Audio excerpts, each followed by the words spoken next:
Wagwan tena, karibu tena kwenye The Skankara Podcast bra, yo mtu mbaya Skankara boy. Nipo hapa au vipi? Sasa nataka nikwambie leo ni kwa nini changamoto ni muhimu. Kwa sababu episode iliyopita nimekuambia jinsi changamoto zinavyotufuatilia kwenye safari zetu za mafanikio. Je, hizo changamoto zina umuhimu gani kwetu? Au ndo changamoto hazina umuhimu, yani tuzikimbie?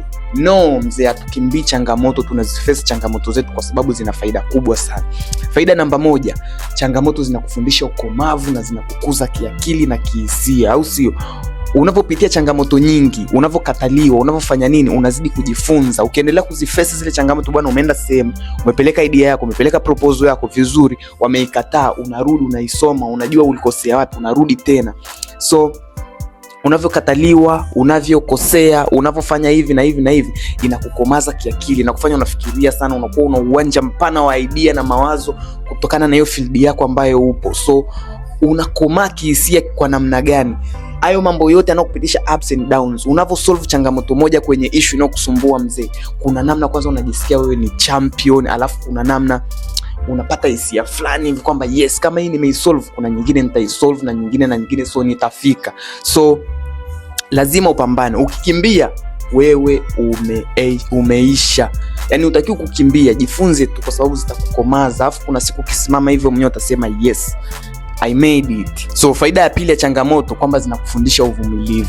Unapokuwa unavumilia changamoto ya kwanza, ya pili, ya tatu, unapopambana nazo, ni inakujengea spirit ya uvumilivu. Au hautakuwa yule mtu kulalamika au kuona unaonewa au unanyanyasika kitu fulani kisipofanywa, au unavyojaribu kupambania ndoto yako zinavyokuwa zinakwamishwa sasa na watu, au unavyokuwa unasubirishwa kwenye ndoto yako, sababu kuna watu wengine wanasubirishwa. Kwa mfano labda wasanii wanawekwa kwenye labels, unaambiwa bana, wewe utakaa kwenye hii label labda kwa miaka 3 ndo utatoka. Kwa hiyo miaka 3 labda unakuwa unafanya kazi za kuandika, kufanya nini mpaka miaka 3 ikiisha ndo unaruhusiwa sasa labda wewe kurelease project zako, au sio? So ule ni uvumilivu tayari. Ni changamoto unapitia, lakini inakuwa inakufundisha uvumilivu pia, na unaweza kujizuia sometimes ambako unaona mambo yako hayaendi vizuri pia. Hiyo ni changamoto namba 2. So umuhimu mwingine wa changamoto ni kwamba inakufanya uthamini mafanikio yako. Ushakuona kuna watu wana win labda is jackpots, wana win mikeka, wana win bahati nasibu, pesa nyingi sana. Unasikia mtu kapiga labda kishindo cha milioni 100, milioni 10. Ni vitu ambavyo vipo kwenye ma jackpot, na kufuatilia kwa watu ambao huwa wana beti, wana hizi story, lakini mara zote waga wanasema hizo pesa zao hazidumu. Unaweza kumuuliza, mwanangu ya juzi tu ulikula kizinga labda cha milioni 10. Ukimuuliza mfafanua zile pesa ziliendaje mpaka zikaisha, labda anaweza kashindwa kukuelezea.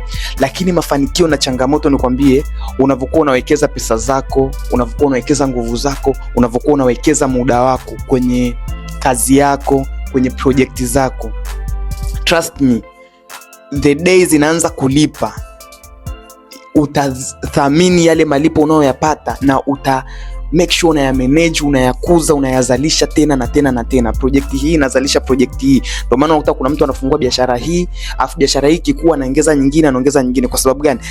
Kuna changamoto alizipitia kwenye kukuza ile biashara ya kwanza, umeona? So unavopitia changamoto, zinavokuwa huku na huku, unapoteza pesa, unafanya nini? Yani labda mpaka unakuja unaingiza milioni 1 kwenye kazi yako, labda ulishapoteza kama milioni 3, 4, 5 nyuma. Umezipoteza tu, alafu kuna siku sasa ndo umeanza kulipwa milioni 1.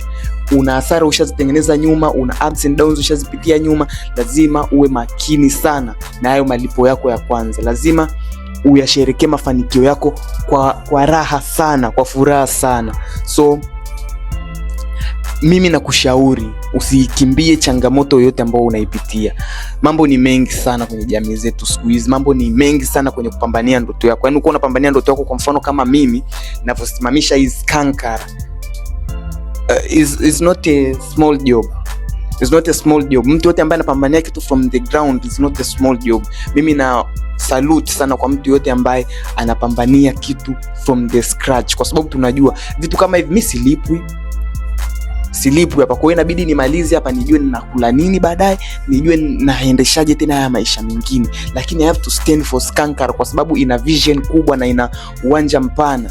Umeona? So no matter what you are passing through, no matter ni kitu gani kipo kwenye maisha yako kwa sasa hivi, don't lose focus na usikubali changamoto zikumeze. Wewe uzimeze changamoto, yani juu chini, changamoto isikuchukue man. Shout out kwa Skankara Boy Brayo mtu mbaya, na shout out kwa wewe ni mwanafamilia wa Skankara. Shout out kwa subscribers wote ambao mpo hapa, nitakuwa na mention siku hizi. Shout out kwa mtu yote ambaye ana view hizi video kwa umakini na anasikiza na ananielewa. Shout out kwa mtu yote ambaye anadondosha comment yake hapo chini. Big Boy Brayo mtu mbaya, biggest boss in the planet, nipo na wewe, na siku nitakaofikia mafanikio, wewe ni miongoni mwa watu ambao umenifikisha kwenye mafanikio. So ninakuthamini na nakuheshimu. So big shout out to you. Endelea kufuatilia The Skankara Podcast.